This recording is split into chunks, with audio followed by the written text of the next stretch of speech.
Welcome to Could Be Pretty Cool News, the podcast where we dive into the exciting world of creative entrepreneurship. I'm your host, Casey, and together we'll embark on a journey to explore this dynamic ecosystem from multiple angles, including academia, research and data, community building, and compelling personal narratives from creative entrepreneurs themselves. Get ready to be inspired, informed, and empowered as we uncover the stories and strategies behind building successful creative ventures. It's time to discover why the world of creative entrepreneurship could be pretty cool. From music entrepreneurship and performing arts to stage combat and intimacy direction, creative industries are being transformed by passionate individuals building new educational pathways outside of traditional systems. Today's episode brings together two unique perspectives on reimagining education in creative fields. We'll explore how traditional models are being challenged through community-centered approaches that prioritize accessibility and authentic representation. Whether restructuring how we teach artistic skills or creating entirely new frameworks for creative development, our guests are addressing a crucial question. How can we build sustainable creative education systems that truly serve communities historically excluded from artistic career pathways? Our first conversation features Derek Prez Johnson, founder and executive director of the National Collegiate Entertainers Group. Born and raised in East Atlanta's Zone 6, Derek has transformed personal tragedy into purpose by creating what he calls the NCAA of the music industry. With his organization's first Southern Convention happening this month, let's hear how his innovative approach to music education came to be. Fantastic. So, we have someone on the show today that I have to say I have been admiring their work for a little bit from afar. Oh, wow. Yeah, I was like, "Oh, they are doing things that I really admire," but we should let the people know what those things are. So, first off, if I could have you introduce yourself and tell the people what it is that you do. Oh, man. So my name is Derek, aka Prez Jackson. I'm the founder and executive director of the National Collegiate Entertainers Group, or NSEG for short. We are a nonprofit organization establishing music as a team sport. One of the things we like to say is we are creating essentially the NCAA of the music industry. Amazing. So, let's go back to how this got started. Where did you get the idea to start INSEG? I've been making a habit of telling this story more, but it's really neat. First off, I'm Atlanta, born and raised. East Atlanta, zone 6, born and raised. And in Atlanta, especially when you come up in this city, like we all know Atlanta is a very music city. Like all of the big artists and things that come through Atlanta, but as I was coming up and in my youth, it does have its dark side because we understand that there's a lot of youth that want to get into this industry by any means necessary. And unfortunately for me, I've lost some friends as a result of that. Notably, one of my best friends who was with me when I started my company when I was 15, first year in college, he lost his life essentially trying to pursue a career in the industry the way that unfortunately we see get portrayed in the industry all too often. And it was really at that moment. And meanwhile, we're seeing a lot of our other friends who are athletes thrive. They go to college on scholarships. They are able to fund their education that way because all of us struggle to fund education, right? But for those who are really interested in music and art, we champion it and we love it, but we don't really create that same pathway in education like how we do for athletics. And it just clicked for me after he tragically lost his life that we needed to do something about that. We needed to be able to create the system and the incentives for the schools to take music and arts programs as seriously as they do athletics. And I think that, first off, thank you for sharing that story. And I think those parallels between you hear all the time, like music programs in school, arts programs in school, not getting the same support and funding as sports programs, but you've actually devised a framework to make music and the arts as seemingly as important or valuable that it needs that type of support. And so I would love to know specifically what are the types of programs or initiatives that INSEG actually does? Our primary, I guess you would say, program is what we call the Insect Chapter Program. And the way the chapter program works is that we establish student organizations inside of college campuses. So think about it the same way a NCAA, well, obviously the NCAA, but fraternity or sorority organization or the NAACP, that's a good one. If you think about it from the perspective of maybe like a professional or cause based organization, those organizations tend to have college chapters all over the country. INSEG functions in much the same way. What a lot of people don't realize is that students want this sort of community and this sort of education and mentorship. There are so many student organizations of students just banding together to share their love for music with each other. And essentially what we do through our chapter program is network those students together and teach them how to use their own talents, their own voice, their own strengths and capabilities in service of their own career goals. Because the other thing that really doesn't get talked about in the industry enough, which is why I love what you do, is the fact that this is entrepreneurship. This industry is entrepreneurship. Nobody told us that when we were falling in love with music. They just said, "Hey, make the music, get signed." You know what I mean? Like it was magic. And once you expose the students to the fact that this is entrepreneurship and what that means, and how entrepreneurship is very much something that can be taught and trained and facilitated and incubated, then everything else just starts to click for them in terms of understanding the responsibility, understanding the risks associated, and essentially getting off topic. The chapter program that we do is essentially us doing that at as many colleges and universities as we can get our hands on. No, I don't think that was off topic at all. I think that those are all incredibly valid points and appreciate the love. That is precisely what Could Be Pretty Cool News is about. We as artists, that business acumen isn't always, to your point, something that we are taught formally in Mhm. college, which that is a recurring topic on the show, how our art school expectations differed greatly from the real world. Yes. But that's exactly what these types of conversations are for. I also would love to ask you about, you said you started your first business at 15. Yes. So where did that come from? Where did So you get that from? this the thing, and I have to be honest about it. It's because I'm technically a second generation entrepreneur. My mother, and ironically, I didn't know that I was in education until I got into NSEG, but my mother started a series of daycare centers back when I was a baby, right? So when I got interested, you know what? So let me just go back. So what I realized was my upbringing was really one that said, "Hey, if you want to do it, figure out how to do it and get it done." Now, the problem was that, okay, I was like, okay, cool. That's how I walk around. But the problem was that I was looking around at all of my friends who were just super talented. My best friend and co-founder, we've been best friends since pre-K. Literally the example of a renaissance artist. Like when I met him, he was a visual artist. Then he turned into a super dope composer. Now he's into photography and he's killing the game at every single thing I've ever seen him do.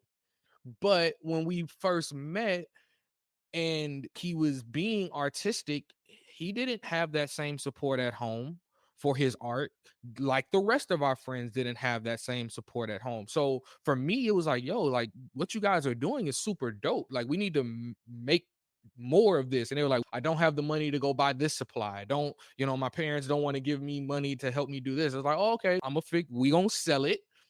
We gonna make this business model and we're gonna flip this money so you can continue to do what it is that you love to do. And that was just always my position in my friend group.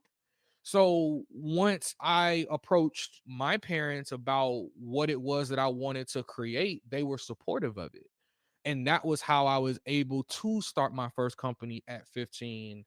And it was honestly when, again, in hindsight, I realized I've essentially been teaching my friends what that looked like since even before I myself completely knew what that looked like.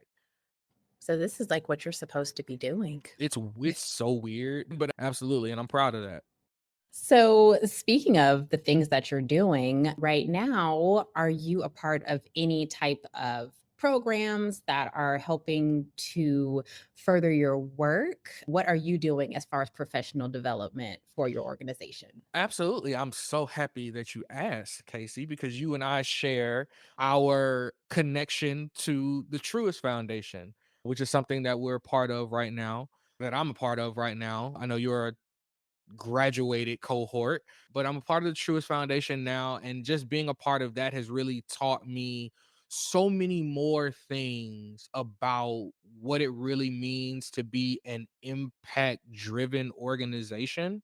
Because I did not even know that terminology before the Truist Foundation. And it's also opened the doors for us to be able to host the first ever NSEG convention coming up May 14th, sponsored by the Truist Foundation.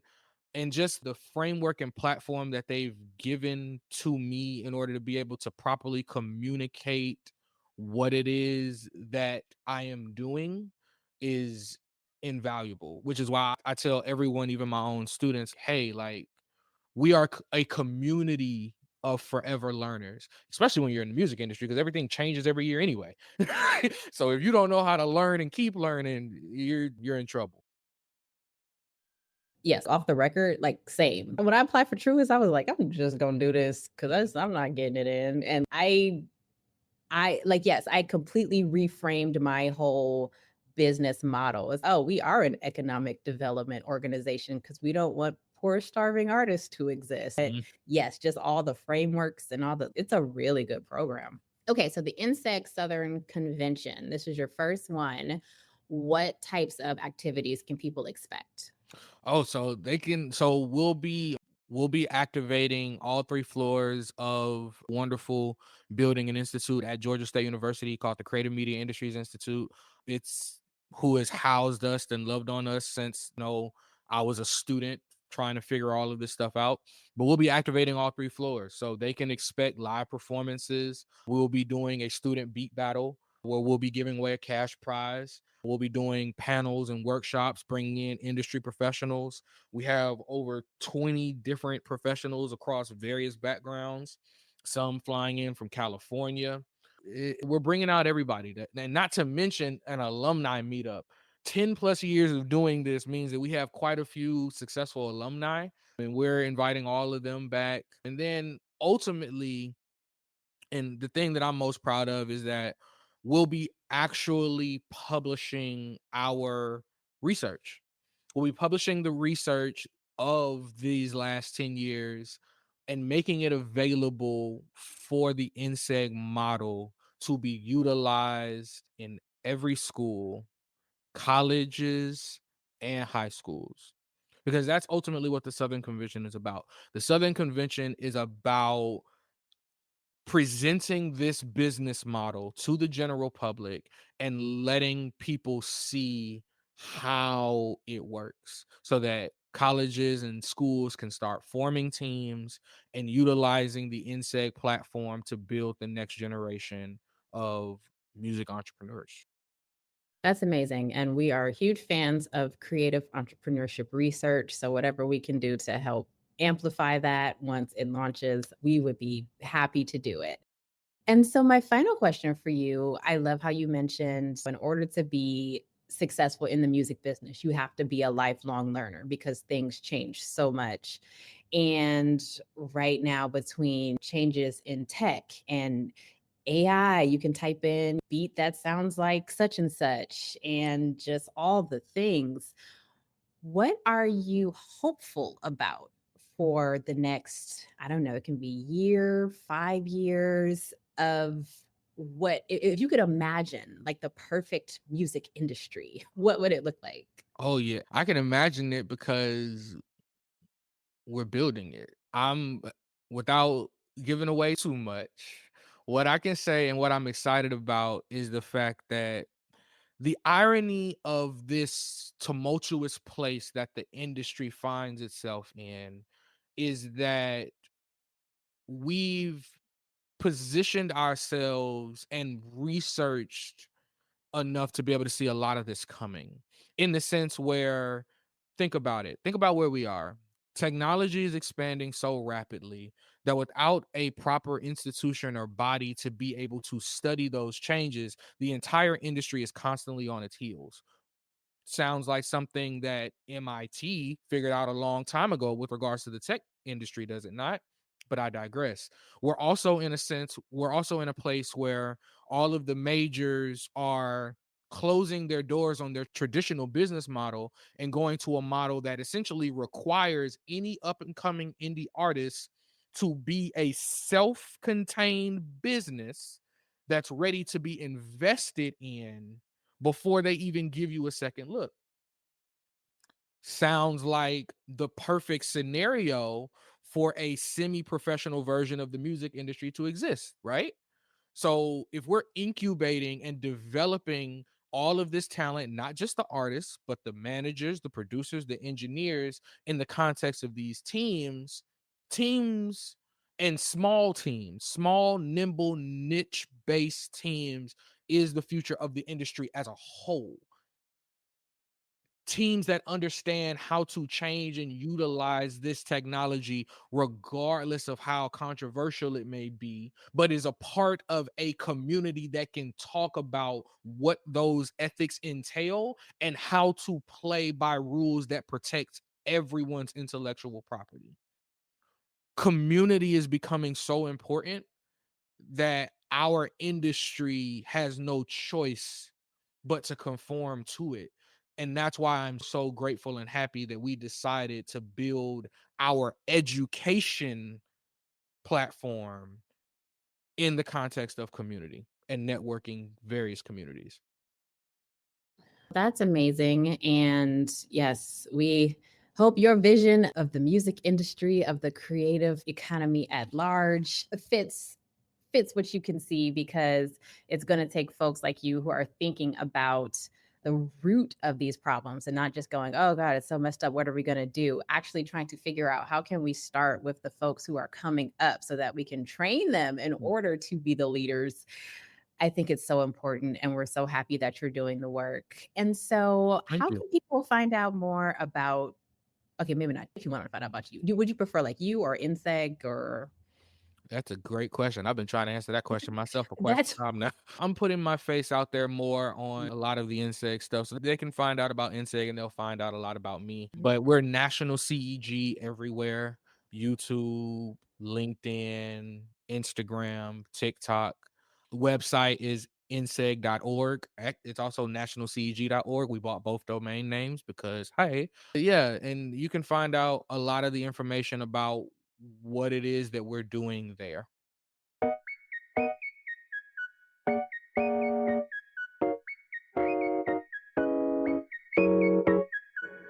And now we shift to the world of theatrical movement, where we meet Montgomery Davis, aka Monty, a fight and intimacy choreographer working to make performance spaces more inclusive, accessible, and consent driven. With experience spanning from professional acting to motion capture for video games, Monty brings multiple perspectives to their work in building safer learning environments for performers of all backgrounds. In our conversation, Monty shares insights about removing barriers to creative education and empowering artists to tell their stories with authenticity and agency. Hi, my name is Montgomery Davis, they, she, and I am a fight and intimacy choreographer based in the Southeast, as well as a teaching artist and educator. So I started as an actor. I started acting really young. The first show I did actually was when I was like 8, and then I was in professional theater pretty early on because of how small my hometown was. But I went to college, got wrapped into musical theater, never quite felt like I fit into musical theater, though I loved it. And I was like, I loved music and I loved acting. And then I proceeded to keep doing acting. The first job I had outside of college, which I went to ECU for musical theater, but the first show I had outside of that was at the Pennsylvania Renaissance Fair. So I was one of their musical performers, but then I saw that they had jousters and I really wanted to joust because I had ridden horses for 15, 16 years, but they all looked at me because I was a very tiny femme presenting person. Were like, you can't do this. You're going to get like hurt, or you shouldn't do this. And then I found out that there was these cool things called stage combat. And I was like, cool, I'm going to go learn how to do stage combat to be better than the boys that don't want me to go joust. And then I went to my first stage combat camp, which was the National Stage Combat Workshop, which used to be held at North Carolina School of the Arts. Now it's at Louisiana Tech. Did that. As they said, I drank the Kool-Aid really hard. And I went to about 20 workshops in 2 years, as well as kept doing that and kept progressing through that. That was in 2015. So I've been doing that for a really long time, then found out that could be a job. And I went to things like stunt school and just a bunch of different endeavors in that realm. Then a few of the fight teachers who were in that realm were the forefront of intimacy directing and stuff. Tanya and Alicia Rodas and all of them were just finishing their pedagogy work, their grad school work on what intimacy directing was and what it was going to be. I took a few of their like first classes on trying to figure out how to teach that to other people at workshops. And I very calmly looked at both of them and was like, I really like this. I don't feel ready to do this. I want to work as like a fight choreographer for a while. So I feel confident in a space with like my actors before I am engaging in material that could be really vulnerable for them.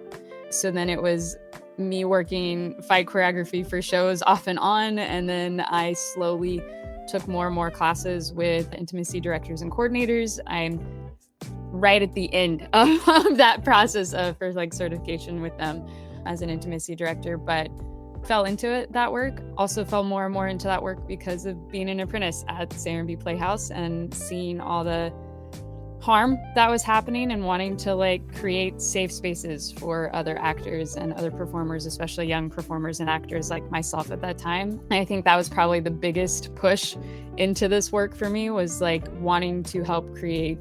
I don't like saying safe spaces because we can never make a place completely safe, but creating comfortable to create spaces where people can be in those vulnerable spaces, make art that matters to them, and tell these stories that are important without fear of harm to themselves that isn't repairable. Yeah, that's a big origins of how I got here. I always say to my students and stuff like that, in any artistic endeavor, that you wear a lot of hats. You're never going to just do one job unless you're really lucky doing these things. But with fight work, a lot of the times I come and teach stage combat classes to like different high schools and like middle schools. So there's realms of being I'm not a certified teacher yet. That is a goal of mine in the next 5 to 10 years. But you can be a certified teacher, which means you're training actors or young performers how to do stage combat safely. There's fight choreographers and fight directors. There's also a lot of people who do things like armorers for film sets and stuff. So they're the people who handle all of the weapons on set and make sure that they're safe and ready to go. There's people who they don't do the stage combat necessarily, but they make the weapons for like stage combat. I also have done motion capture work for like video games. So I've done like Fortnite and Paragon for Epic Games. So those are you're the people who run around in the little ping pong ball suits running around, which can be really fun. You can also do that for things like anime. There's a lot of those right now, especially the live action ones where they're having actors come in and do that. Stunt work is also the same thing. It's the stunts are the film version basically of like stage combat. So you have the two realms and there's a lot of crossover. The big difference being stunt work, you pad up a little bit more and you have to do 2 takes versus stage combat. You have to do 8-10 times a week. So there's different levels of it. With intimacy work, you're doing more of the choreography standpoint. You're not necessarily doing the intimate work as much, but you have people who come in who make classrooms safer, and you talk about consent with like your different performers in a classroom setting. A big job that I come in to do a whole lot is just kisses on stage. You also have a lot of intimacy coordinators who handle like birth scenes and hospital scenes and stuff like that. So the realms of intimacy we mostly think about are like sex scenes and stuff, but there's also a whole lot of things around nudity and just like vulnerable content. I have a lot of actors who have asked me to be there for family scenes. So it's like the Christmas Carol, a Cratchit family scene where they're like, hi, I have a 4-year-old that I don't know. Is it appropriate for me to hug them? How do I appropriately interact with them in a way that feels respectful of this kid's own autonomy? Because they have autonomy in the space too. So there's a lot of different realms like that. I know there's also a secondary 2 subdivisions that are happening in intimacy right now that are cool, where there's one realm that's trying to work actually in like adult film content and really make those conversations more ethical and more consensual. And just because what we do is we make a framework for our actors, right? It's hi, you're going to kiss here, you're going to do this here, your hand's going to go here at this time, so there's no surprises. Or there's also like a subdivision that's now mental health coordinators for set. So they're handling really traumatic material with mental health crises and stuff. And that's like another form of intimacy. A lot of those people are definitely mostly therapists and stuff too. So like they have those other credentials that help them out. And then there's also realms of dance and like circus and clown work and improv that you have these different people coming in and doing movement work with these actors just to talk, or performers just to talk about, like, hi, how do we consensually navigate working together without causing harm to each other in ways that we used to not talk about? Because a lot of actors used to just get told to show up on set and kiss and or fight, and there was no safety for them there. We also work as like the liaisons though between our director and our set crew and stuff like that. So like I also am the person there who's, hey, we have a robe for our actor. So like the lighting guy who is on the side does not have to see a nude actor for 20 minutes when he didn't want to. So it's a lot of moving parts, but it's a lot of, I think, giving people back their autonomy. So if you want to give people that space, that's where those jobs are.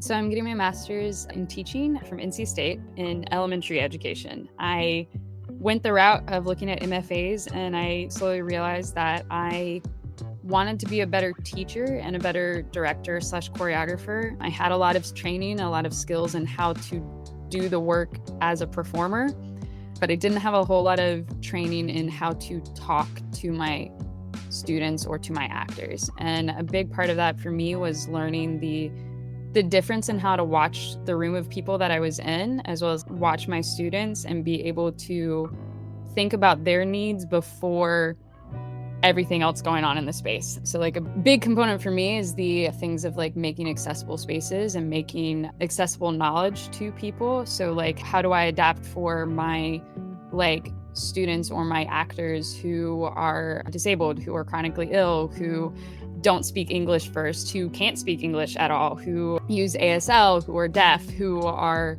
of different ethnicities than myself, who are from different cultural backgrounds than myself.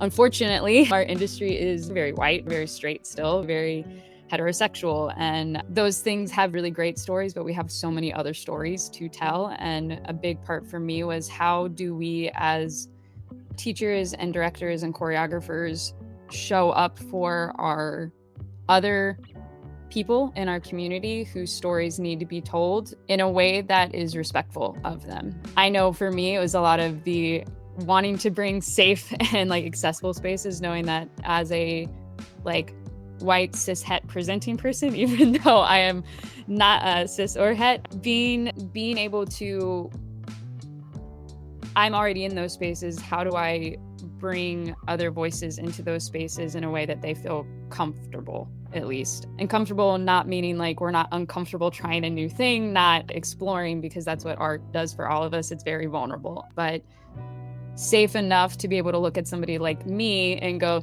I'm not comfortable with you. I would prefer work with somebody else. Or being able to look at me and go, this content is scary. How do we make it better? Or how do we tell this story in a way that's respectful of both my background, but also the people watching this background? Finding those components was really important to me. And it's something that I want to share with other teachers. There's a lot of teachers in the stage combat world specifically that up until even 10 years ago didn't think girls could do stage combat, didn't think they could direct it, didn't think they could do any of that work. And now they're also like push back on like things like, oh, if somebody's disabled, if somebody has a previous injury, like they can't do the footwork. So how do we pass them to say they're an advanced actor combatant, even though they're doing everything else perfectly safe and really well? I always say in those spaces that I hate saying it to the older gentlemen in the industry, but I'm like, if you are given a container by an actor based off of their abilities or their cultural identity, and you don't know how to then create choreography for them, then you're not doing your job. My job is to take the box and the container that I'm given and create the story that we're trying to tell. So I'd prefer an actor be like, I don't speak English, I can't use my right hand, and I don't feel comfortable displaying this part of my body. I'd be like, great, how do we tell this story together then? Like, what parts can we use to tell this story? And that's more important to me. And I think a big part for me is bringing that autonomy back to an artist, because they're not just a paintbrush, they are an artist. They get to be a person and create this art. If it's like my little kids, because I work with so many kids and students, because I work a lot in K through 12 as a specialty, I always look at them and go, I get to go play superheroes all day, every day, and create really fun stories. So your favorite animes and video games, that's what I get to do all day. For my adults and stuff, like normally in spaces, I normally tell them I get to go be a kid all day, which is super fun, but I also get to help tell really important stories, either whether they're fun ones like Peter Pan and Captain Hook fighting, or if they're really traumatic stories like Grapes of Wrath, that I'm there to help my actors and creative team create a story that is realistic in the ways that we want it to be for our actors and our audience, to help them connect in community in a way that they may not have otherwise. I'm not the safety police, but I am the make sure you don't fall off the stage and get hurt person. Yeah. I have a website, so it's the montgomerydavis.com. Pretty easy with my name. But I also have profiles on the Society of American Fight Directors page, as well as a few other different platforms where I've taught and stuff. But my website's the best one. It's got my little blurbs and all of my credentials, as well as fun photos and videos from things I've worked on. Yeah. As we've heard today from both Derek and Monty, transforming creative education requires innovative frameworks built from lived experience. From Derek's model of treating music as a team sport worthy of institutional investment, to Monty's work ensuring all performers have agency regardless of background, ability, or identity, we witness visionaries addressing systemic gaps they've encountered firsthand. The impact of their work extends far beyond traditional programs. By treating creative development with the same seriousness as athletics, implementing consent-driven practices, and designing inclusive learning environments that center community needs, they make artistic careers accessible to those historically excluded from creative pathways.